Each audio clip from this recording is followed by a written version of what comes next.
good, everybody? It's your boy, Coach Vaughn. You are now watching another episode of Average is Failure. Now, this is a special edition specifically for Bethany SDA. Your boy, Jeffrey, asked me to do a little something for you guys, and he wanted me to talk about the concept of surrender. And so as I began to think about surrender and what surrender means, the thought came to me that if a police officer, or even if it was a criminal, if either one of them came up to you with a weapon in their hand pointed at you, immediately the first thing that you would do is probably throw up your hands in an act or as a sign of surrender. And the reason why you would be doing that is because you would want to preserve your life. You want to live, and when you want to live, you are willing to surrender. And so as I began to think about this thing, it occurred to me that surrender means that I will do whatever the person in front of me requires of me so that I can have life, so that I can live. Also, surrender means you're gonna have to give up your own will in exchange for the will of whoever is in front of you. And so I just want to hit you guys with a little concept, because I lost my job a few weeks ago before recording this video, before you guys will even see this video.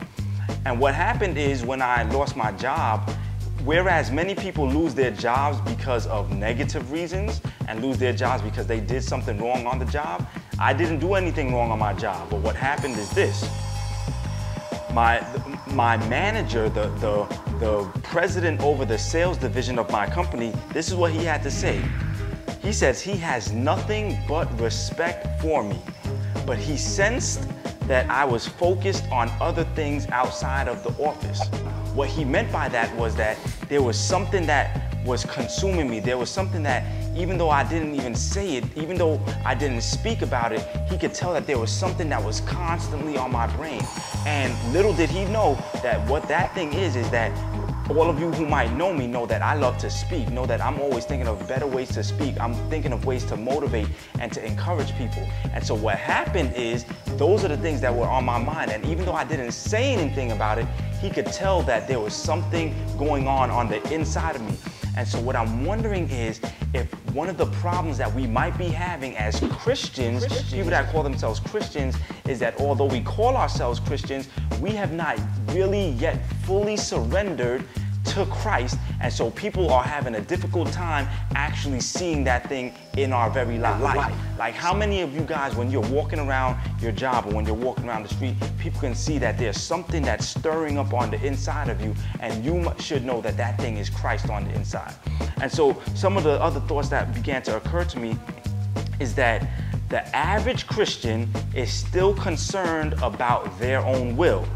But what the beast understands is that if God is God and I surrender, he is able to do exceeding abundantly and above all that I could ever ask or think. The average Christian can explain faith, but the beast accepts the challenge to live faith through their daily surrendered lives.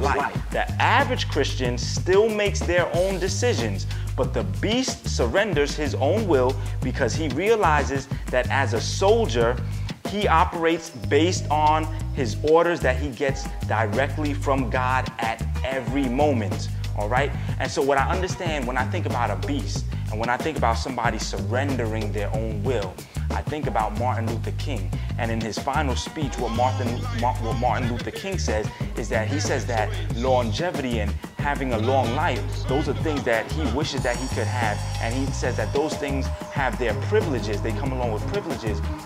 But what he says is that he's seen the mountaintop, and he says that I may not get there with you, but we will get there. What he was basically saying is that, listen, I have gotten to the point in this walk that I am willing to give up my life. I'm willing to give up what is comfortable to me in order for me to fulfill my purpose, and really in order to fulfill the purpose that Christ has birthed me for. And so all I'm saying is that average is failure. You might as well be a beast. Don't be afraid to fully surrender to him.